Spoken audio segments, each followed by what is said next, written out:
everyone, welcome back to the Makisode YouTube channel. Today I want to show you how we made this really beautiful caplet. You'll agree with me that every girl needs that one caplet in their wardrobe that they can throw over anything. And then what's special about this one is that we made it in shimmery yarn. See how beautiful that is? So even over your black outfit, it stands out. Whatever color of outfit you're wearing underneath, it stands it out. This is a really beautiful caplet. All right, so straight on to how we made our caplet. Are you new to our channel? Do subscribe.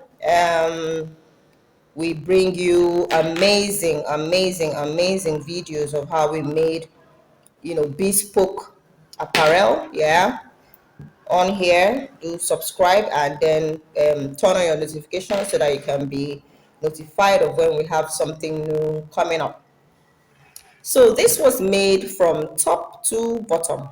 Measurements required essentially are neckline, how wide you want the neckline to be, which is about this point, and then how wide you require for it to stay. This one was made to have room for one arm out. So essentially a one-sleeved caplet, or yeah, a one-sleeved caplet, that's it. So this button acts as a seal for the neckline, which is this. Yeah, that's a seal for the neckline.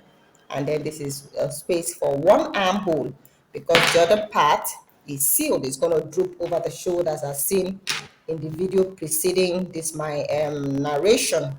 All right, so we started from here. This part was made in single crochet stitches. You can actually use we made it in really tiny hook size, right? So but whatever hook size you want to use, it's fine. So single crochet stitches here for this firm part, and then yeah, everywhere else is a mesh.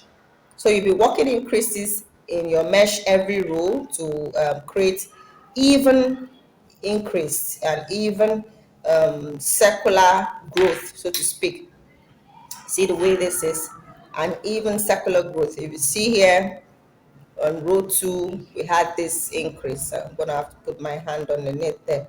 There was an increase right here. Row 3, increase right there. Row 4, increase right there.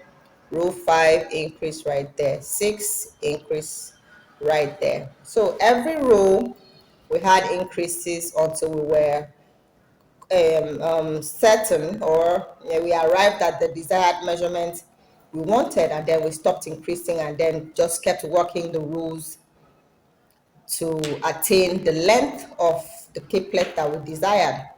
And then at the end of it all, we used the shell stitch to edge it. It comes out really beautifully as seen in the picture. So back to the neckline. Now, because the neckline was there, I forgot to mention this part. Now, because of the style of the neckline, we're not working in the round, we're working diagonally, and not forgetting to infuse our increases. Then when the armhole is deep enough, right, we now join and continue working down. That's what happened here.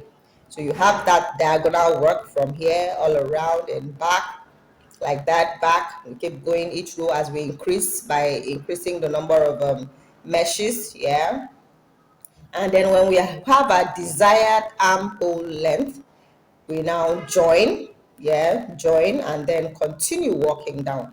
So that's why you have this point in here. That's where the armhole stopped, and then the rest of the mesh. Okay, now at this part we infused on that the single crochet band, there is a button, and then we created our button loop to put that over the shoulder. So that's how we made this. It's a really beautiful piece to own, and you can throw it on over anything, especially because of this its color, right? So thank you so much for watching. Like I said, have you subscribed? If you haven't, go do so now. Bye for now. Come back again another time.